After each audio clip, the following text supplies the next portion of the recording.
You know what's wild, man? I've been thinking about this story lately. The story of Moses, or as he's known in Islam, Prophet Musa. And dude, when you really break it down, when you really look at what happened there, it's like the ultimate David versus Goliath story, but with supernatural elements that would make Marvel jealous. I mean, we're talking about a guy who goes up against the most powerful empire of the ancient world with nothing but a stick and some divine backing. It's insane. So picture this, right? We're talking about ancient Egypt, and I mean ancient. We're going back like 3,000 plus years. Egypt at this time wasn't just a country, it was the superpower. These guys built the pyramids, man, the pyramids.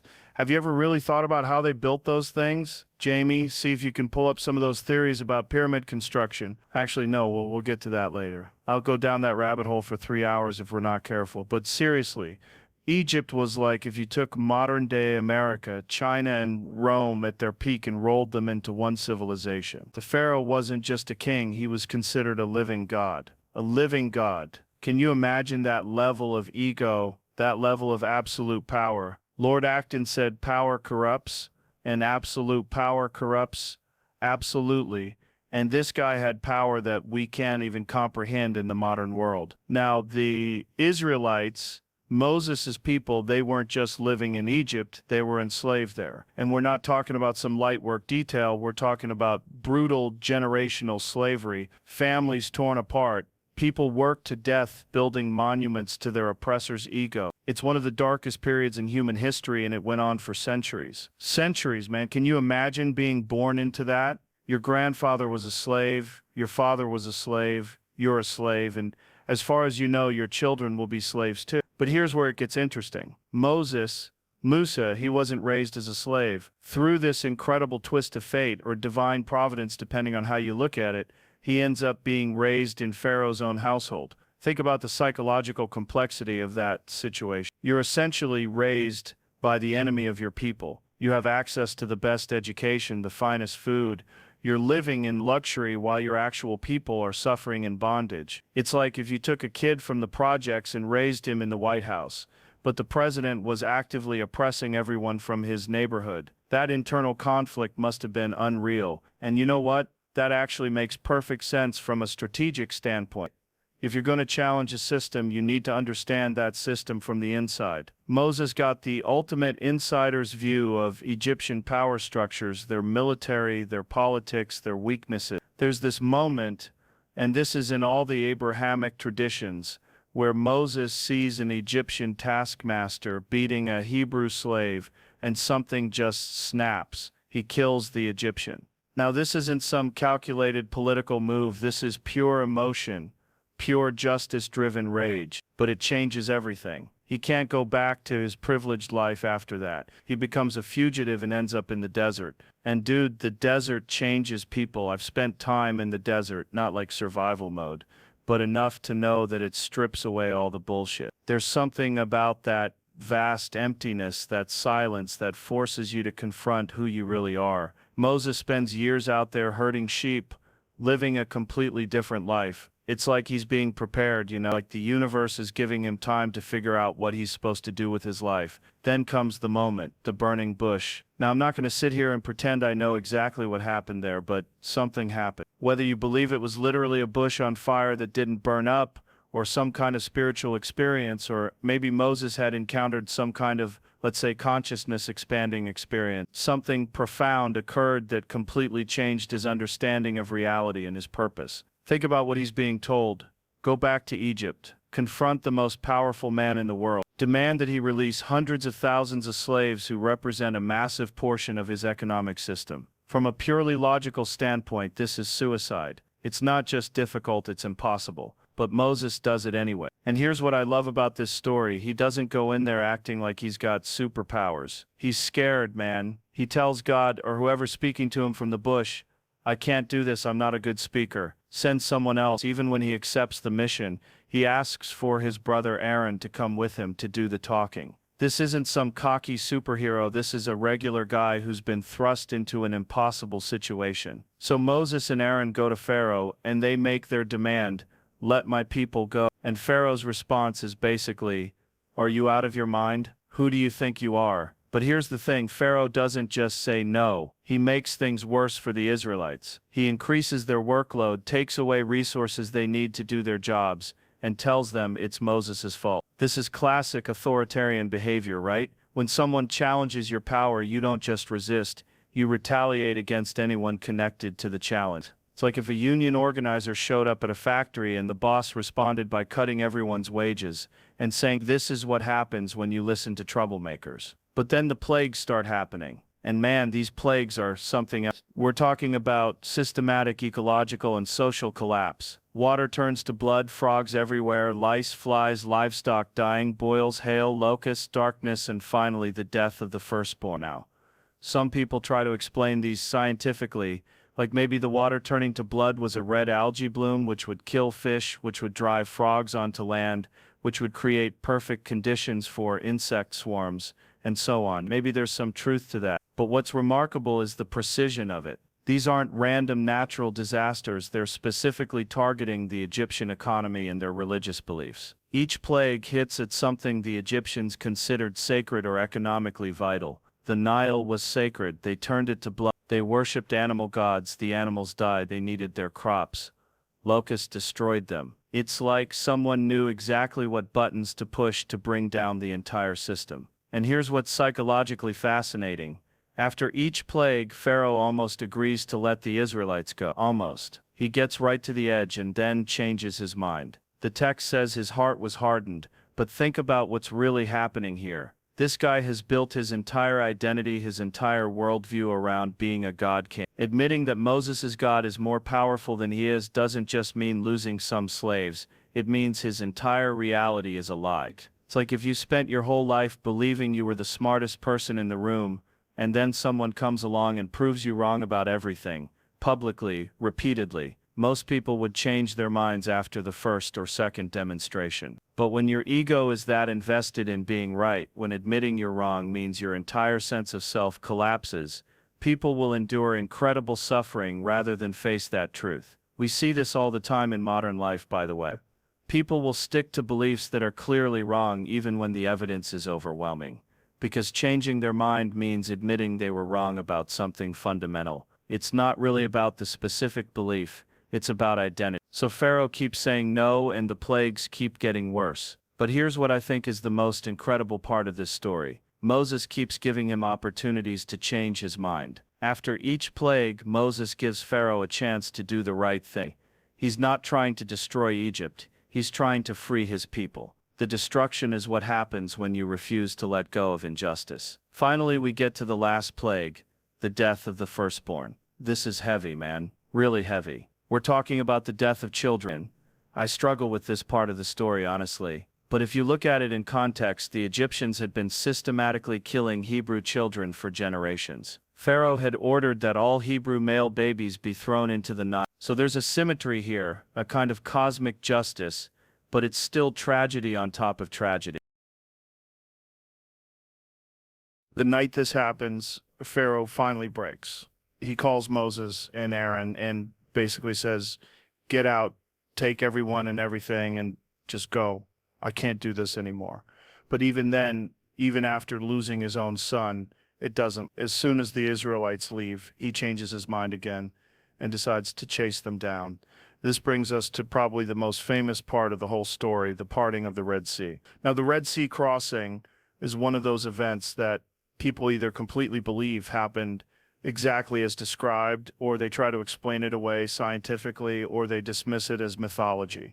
But let's think about what this represents symbolically, regardless of how literally we take it. The Israelites are trapped between the sea and the most powerful military in the world. They can't go forward, they can't go back, they can't fight. It's the ultimate impossible situation, and that's exactly where transformation happens.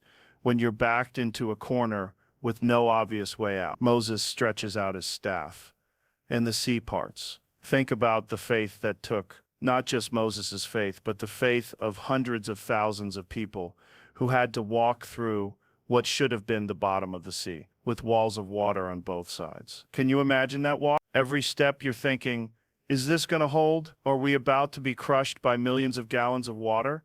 But they make it across, all of them. And when the Egyptian army tries to follow, the water comes back and destroys them. Pharaoh's army, the most feared military force in the world, completely wiped out. Now, here's what I find interesting about this from a historical perspective. The Exodus, if it happened the way it's described, should have left a massive mark on Egyptian record. We're talking about the loss of a huge slave workforce and the destruction of their army. But Egyptian historical records don't mention it. Some people use this as evidence that it didn't happen, or at least didn't happen on the scale described. But here's the thing about ancient rulers, they didn't exactly advertise their failures. Egyptian hieroglyphs are basically ancient propaganda. They talk about all the great victories and conquests, but they tend to skip over the embarrassing defeat. If you got your ass kicked by a bunch of former slaves, you probably wouldn't carve that into your temple walls for posterity.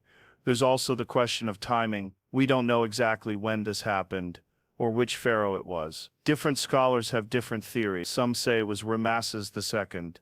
Others point to earlier dynasties. The chronology is messy, which makes it hard to correlate with archaeological evidence. But you know what? In some ways, the historical accuracy is less important than what this story represents. This is a story about resistance to oppression. It's about standing up to power, even when the odds are impossible. It's about the idea that no matter how entrenched a system of injustice is, it can be challenged and overcome. Think about every major civil rights movement in history. They all start with someone saying no to an unjust system, usually at great personal risk. Martin Luther King Jr. standing up to segregation, Gandhi taking on the British Empire, Mandela fighting apartheid. Every one of these movements seemed impossible when they started. The established powers seemed too strong, too entrenched, too willing to use violence to maintain their position. But they all had something in common with Moses' story.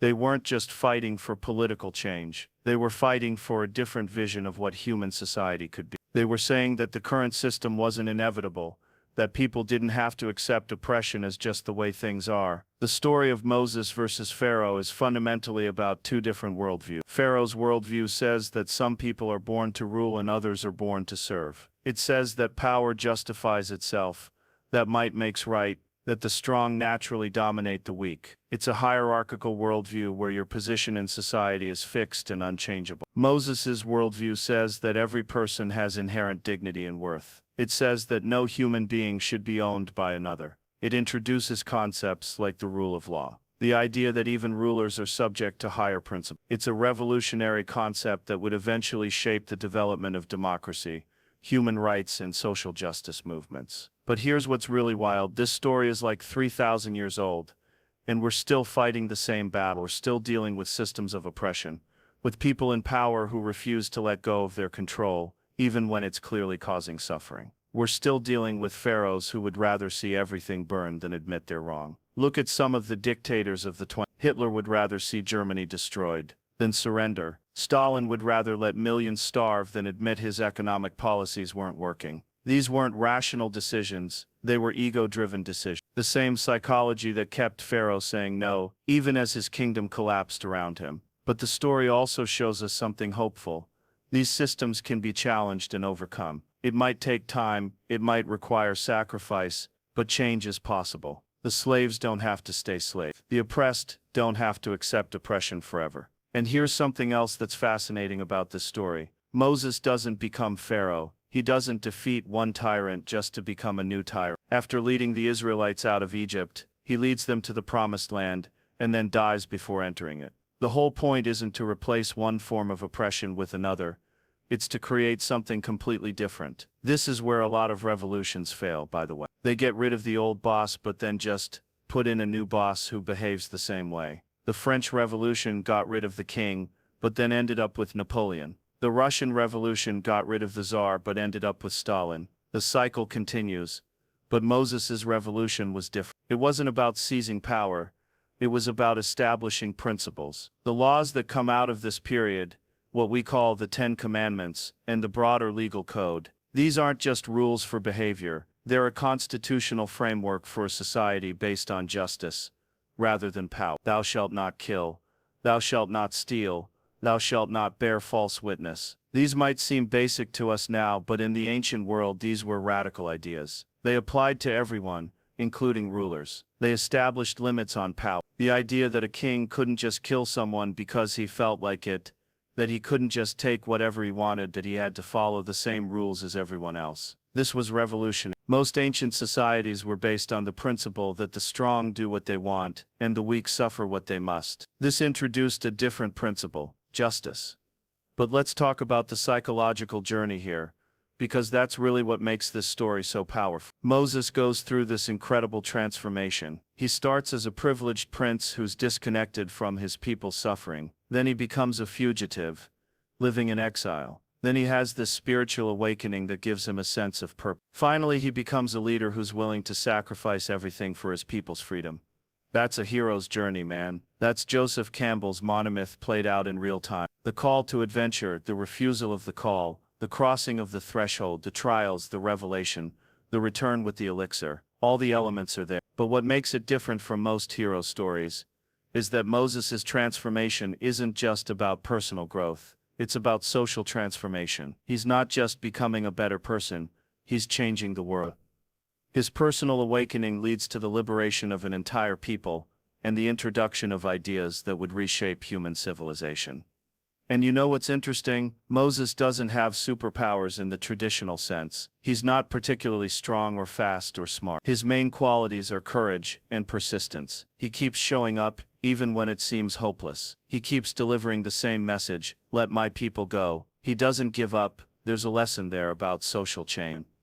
It's not usually the most talented or brilliant people who create change.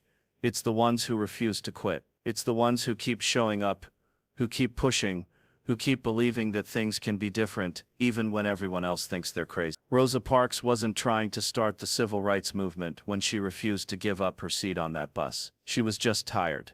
Tired of the injustice. Tired of the indignity.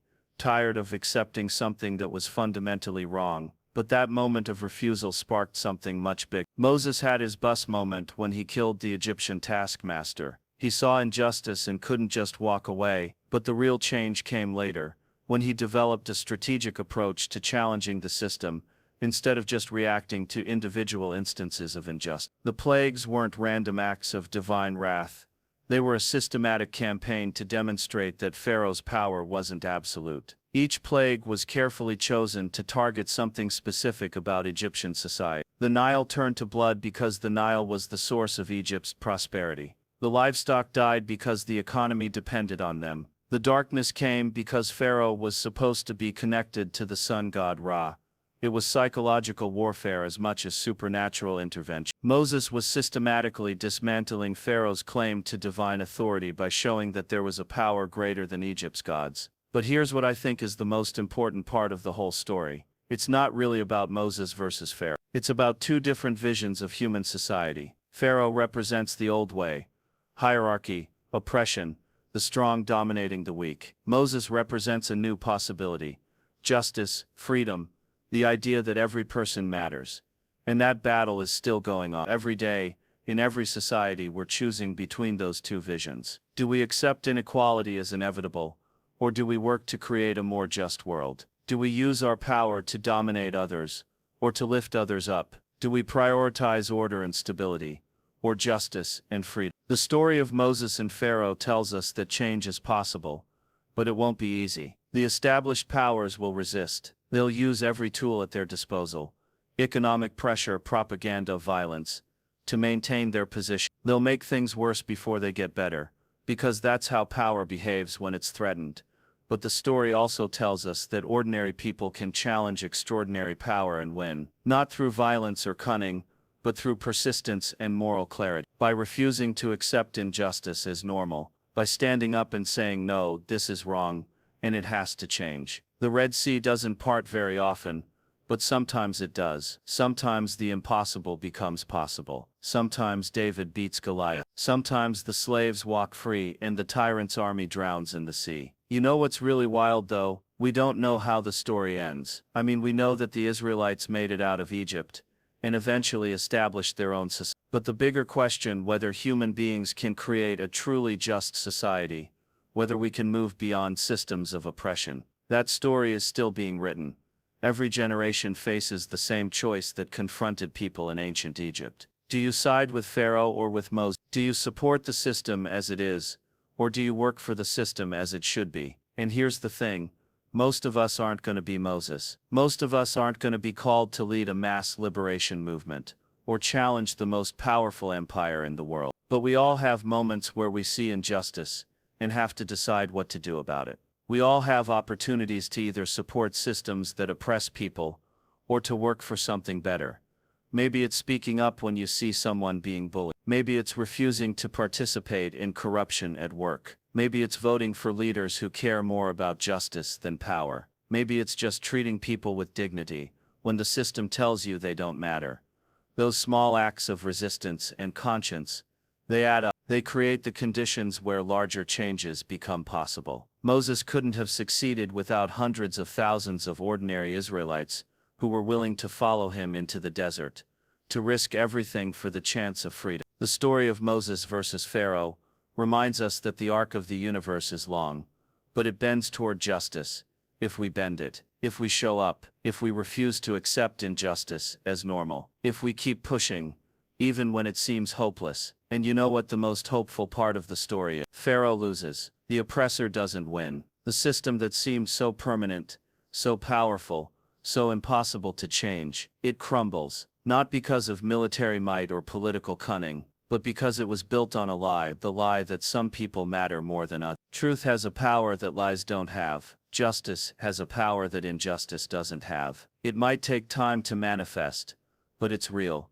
The story of Moses and Pharaoh is proof of that. So when you're facing your own Pharaoh, whether it's a corrupt system, an abusive relationship, an unjust law, or just the voice in your head that tells you nothing can change, remember Moses. Remember that ordinary people can do extraordinary things when they refuse to accept the world as it is, and work for the world as it should be. The sea might not part for you literally, but paths will open that you never expected. Help will come from sources you didn't anticipate. And sometimes, just sometimes, the impossible becomes inevitable. That's the power of this story, man. It's not just ancient history. It's a blueprint for how change happens. How the powerless become powerful. How slaves become free. How Pharaoh's kingdom crumbles and the people walk into a new dawn. And that story, that possibility, that hope, it's as relevant today as it was 3,000 years ago. Because somewhere, right now, someone is standing up to their Pharaoh and saying, "Let my people go." And sometimes, just sometimes, the sea parts and they walk through to freedom. That's the story of Moses versus Pharaoh. That's the story of justice versus power. And it's the story we're all still writing, one choice at a time.